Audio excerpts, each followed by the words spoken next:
안녕하세요. 헤리타지 조지아 성경이 부동산입니다. 오늘도 프라임 홈론스 대표 오세재 대표님과 함께 이야기를 나눠보겠습니다. 네, 안녕하세요, 안녕하세요. 대표님. 요즘에 이제 융자로 집을 구매하시는 분들이 조금 늘었거든요. 네네. 그리고 조지아는 워낙에 타주에서 오시는 손님들이 많아가지고 네. 비싼 집에서 사시다가 좀 음. 조지아에 오시면 이제 자기 집도 사시고 또 여유가 있어서 그 돈을 뭐 다 캐시로 사지 않고 네. 융자를 하면서 인베스트먼을 하고 싶다는 손님들도 계세요. 네. 네, 그런 케이스들도 일단은 그렇게 타주에 있는 자산을 정리, 즉 집을 팔아서 거기서 가능한 자금을 확보해서 내가 살 집도 마련하고 그다음에 투자용 주택도 구입을 해야 된다면은 사실 이 순서의 비율은 이렇습니다. 거주 용도의 집은 이자로 나간 부분에 대한 걸 전액 소득세를 받을 수가 있고 네. 투자용 주택보다 이자가 낮기 때문에 가능하다면 똑같은 돈을 분배를 어떻게 해야 되냐면은 내가 거주하는 집 융자를 조금 더 많이 받아야 되는 게 맞는 거고 이자율이 상대적으로 높은 인베스트먼트 쪽 융자는 이자가 높으니까 조금 더 낮은 비율로 융자 빌리는 금액을 조금 더 낮춰야 된다는 얘기죠. 동시에 진행을 한다면은 비율을 이렇게 나누시는 게 제일 좋고 만약에 충분한 자금 여력이 있으시다면은 네. 어느 거를 캐시로 사야 된다라고 본다면 예를 들어서 내가 거주하는 집은 융자를 받는 게 맞는 거고요. 투자용 집은 현금으로 매입을 하실 수 있다면 그렇게 하시는 게 좋습니다. 주의사항은 투자용 주택 같은 경우는 다운 페이먼트나 클로징 코스트를 자기가 확인되어 있는 자기 돈만 사용을 할 수가 있게 돼 있지 가족이나 타인으로부터 기프트를 못 받게 돼 있어요. 그러니까 만약에 그분의 타주로부터 갖고 오는 그 자산이 확인될 수 있는 근거 있는 돈이라면 문제가 되지는 않지만 나는 앞으로 누구한테 받을 겁니다는 사용을 할 수가 없기 때문에 그 부분은 꼭 주의를 하셔야 되는 겁니다. 아, 그렇구나. 네. 그래서 뭐 집을 타주에서 이제 집을 팔고 와서 내 집도 사고 그 투자용도 사고 싶다 그럴 때 순서는 먼저 프라이머리 홈을 먼저 사는 게 레코멘드 하시는 거죠. 맞습니다. 그리고 이제 인베스트먼트. 이제 차이가 어떤 게 있냐면요. 투자용 주택 같은 경우는 융자를 신청을 할 때 앞으로 그 집으로부터 들어오게 될 예상 렌트 수입을 인정을 합니다. 예를 들어서 이런 거죠. 3,000불 정도 받을 수 있는 렌탈 프로퍼티를 산다면은 예정된 3,000불 정도의 렌트 수입 중에 75%까지 즉 2,250불을 이 사람의 퀄리피케이션 하는데 인컴으로 사용할 수가 있기 때문에 프라이머리를 먼저 사고 인베스트먼트를 사는 게 순서상 맞죠. 네.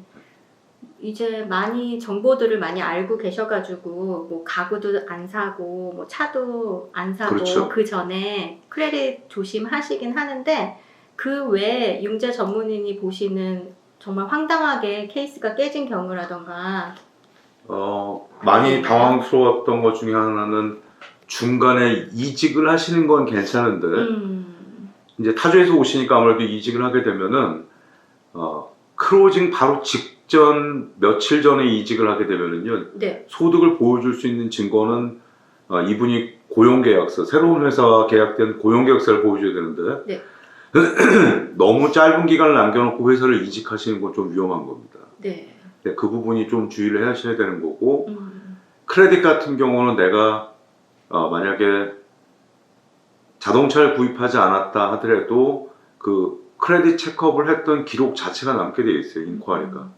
그렇게 되면 이제 언더라이로 융자 심사하는 사람이 볼 때는 이 사람이 뭔가 빚을 늘리려고 하는 의도가 있구나라는 걸 보기 때문에 가능하다면 일절 그런 것 쪽에다가는 크레딧 체크업이나 카드를 오픈하지 않더라도 안 하시는 게 제일 맞는 거고요. 제일 중요한 건 이제 아무래도 소득에 대한 부분이겠죠. 정말 황당하게 내가 사업체를 운영하고 있는 사람이었는데 그 사업체를 팔고 클로징하고 오는 경우도 있고 근데 이제 계약을 할 당시에는 팔리지가 않았던 건데 융자 신청이 들어가 있는데 그게 코퍼레이션이 타인한테 넘어가는 경우가 있어서 안 되는 경우도 있었고 예상치 못했던 그런 일들이 많은데 참 희한한 게 주택 구입이라는 어떻게 보면 좀 큰 이벤트인데 이걸 앞두고 움직이시는 분들이 많습니다. 생각보다 차량 구입이라든지 특히 이제 요 근래에는 테슬라 같은 차를 구입하면은 4개월에서 5개월 정도 대기를 해야 되는데 네, 네. 그 차가 인도될 때 크레딧이 이제 새로 발생하게 됩니다. 이 테슬라 자동차 때문에 새로운 페이먼트가 발생해서 소득 대비 지출의 비율이 맞지 않게 되는 경우도 있었고 최근에 그런 부분이 있다면 미리 알려주시면 네.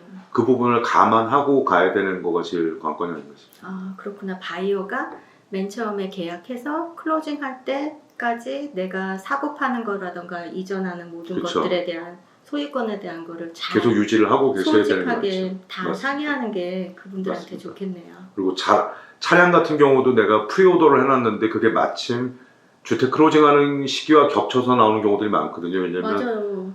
차가 인벤토리가 없어갖고 오더해놓은 게 백오더가 되면은 석 달, 넉 달 있다 배달이 되는데 배달되는 시점부터 파이낸스가 발생하는 걸로 카운트를 하게 됩니다. 그렇구나. 되게 주의를 많이 해야 되는 네, 요즘엔 사람들이 전기차로 많이 바꾸면서 맞습니다. 3, 4개월 또 1년까지도 기다려서 네, 사게 1년까지도 되니까 가는 새 거죠. 집을 살 때도 또 그런 일이 그렇죠. 발생할 수 시기가 있겠네요. 비슷하게 겹쳐서 가는 경우들이 많더라고요. 네, 오늘 주의해야 됩니다. 좋은 꿀팁입니다. 바이어님들 모두 잘 기억하시고요. 또 다른 질문 있으시면 우리 프라임 홈론스의 오세대 대표님에게 연락하셔서 많은 도움 받으시기를 바랍니다. 오늘 함께 해주셔서 감사합니다. 네, 감사합니다.